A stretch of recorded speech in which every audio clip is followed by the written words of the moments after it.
दंगल TV के total 7 serial की web report of the week 52 के बारे में इस वीडियो में मैं आप लोगों को बताने वाली हूँ। 7 नंबर पोजीशन पर है रंगबाजी दिलों की। रंगबाजी दिलों की सीरियल का टीआरपी रेटिंग है 0.7 रेटिंग पॉइंट।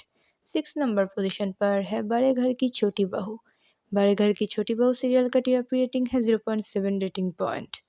5 नंबर पोजीशन पर है श्रीमती शुक्ला।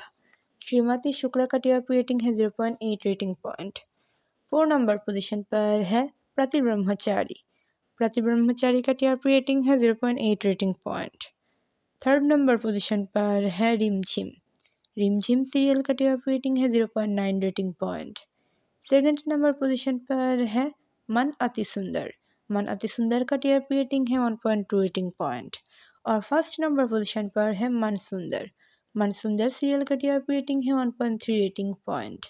दंगल टीवी के ऑल सीरियल में से कौन सी सीरियल है आपकी फेवरेट, हमें कमेंट पर बताइए।